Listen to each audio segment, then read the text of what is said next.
already knows who the next president of the United States will be. Apparently, it's not a Republican. According to a Bank of America Merrill Lynch report, the markets have decided that Hillary Clinton is going to win in a landslide. The report says since July 5th, 90 days before the election, the S&P has gained more than 4%. Based on market history, that means a presidential candidate will win more than 80% of the Electoral College, if you believe in such things.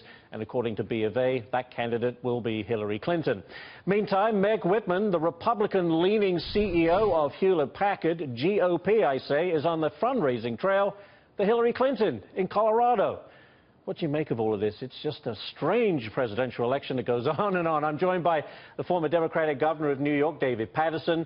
He's also the director of investments at Stifel Financial. Thank you for being here, David. And former Republican governor from Vermont, Jim Douglas. Thank you both for being here. Jim, let me begin with you. Market predictions aside, is it too late for Donald Trump to raise the kind of money needed to match Hillary Clinton? Well, it is getting late. There's no question about it. The question is whether he needs to. He gets a lot of free publicity, as you know.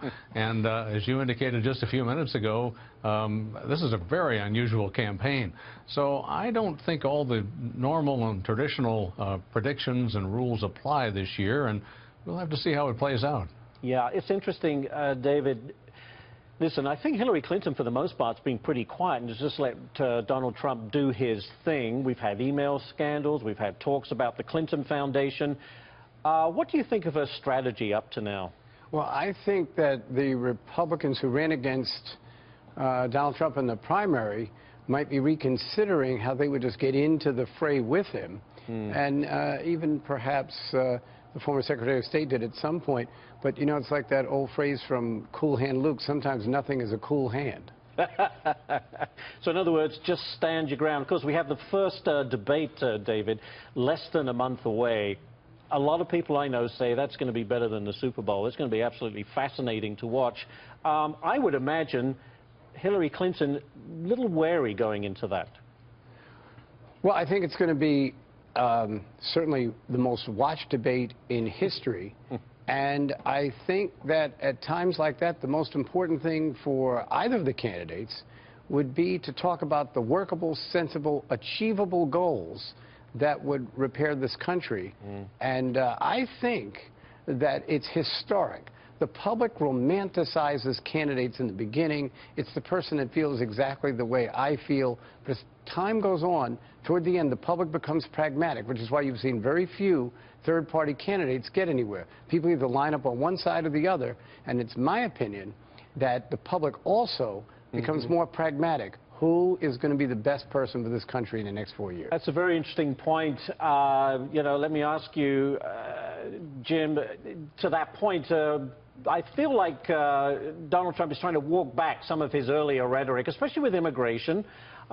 He's kind of like perhaps softening his stance. We'll find out tomorrow when he lays out his plans.